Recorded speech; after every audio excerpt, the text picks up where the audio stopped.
It's great to see you today on the Raven's Nest, finding hope and spirit in these interesting times. And don't forget to subscribe.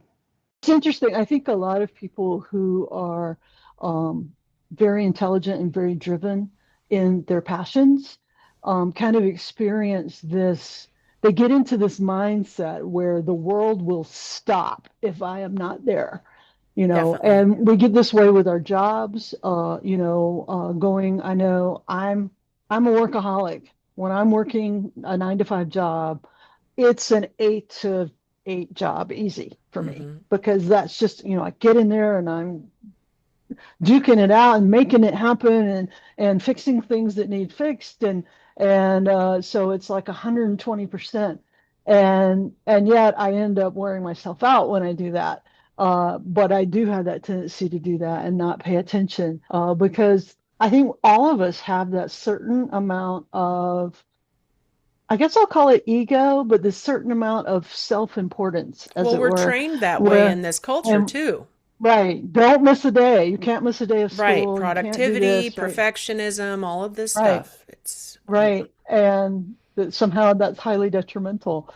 And so we learn to not take care of ourselves and we Mhm. lose track of the the awareness of how, when we give that 120% outwards, that we run out of energy to give. And so that's, it's very easy then to fall into places where you're overwhelmed and places where you're exhausted and places where you can't ask for help. Even though help would be freely given if you were able to ask for it, but you're not even able to ask for it because you've Mhm. reached this People point have been of trained to not overwhelm. ask for help. It's weakness to ask for Mhm, help. mhm. Yes. And then the And ultimate problem is then when it's not necessary. There are seasons, there are phases, there are like situations where we don't have power.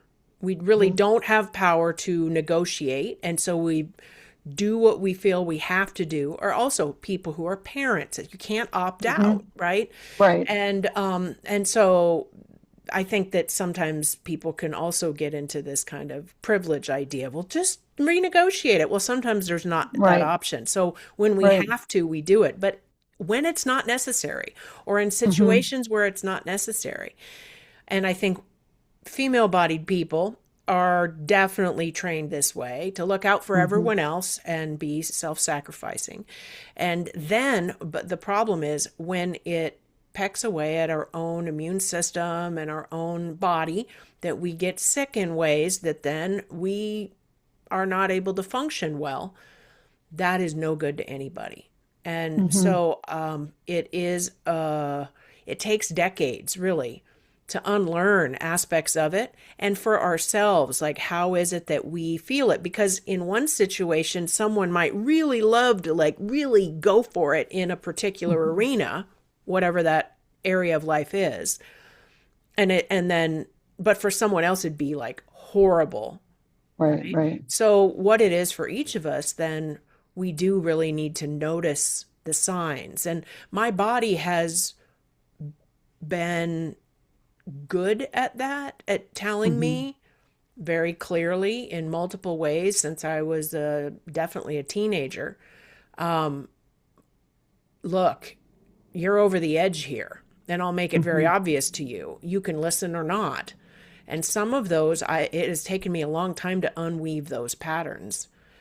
Well, I also think it goes back though to kind of the separation that we as modern people have between our lives and the natural world. It was one thing when we were all farmers and we were all growing our own food. And yeah, there's that period of time where everyone has to be out there breaking their backs to get the harvest in so that it Together doesn't get for spoiled others. by the, So there's so it doesn't get spoiled reciprocity, by the right? rain, and there's Yep. reciprocity there, and everybody works like mad for those for that harvest time. Hmm. But then there's that break after the harvest where there's some form of a celebration or there's some form of relaxation, and then there's the winter where there's no doubt there's still much work to be done, and it's very difficult work. Different work. But by the same token, it's different work. It's an opportunity to focus inward. It's an opportunity to slow down just a little bit Mm. versus in the spring where you're working really hard to get your crops in the ground and get things going.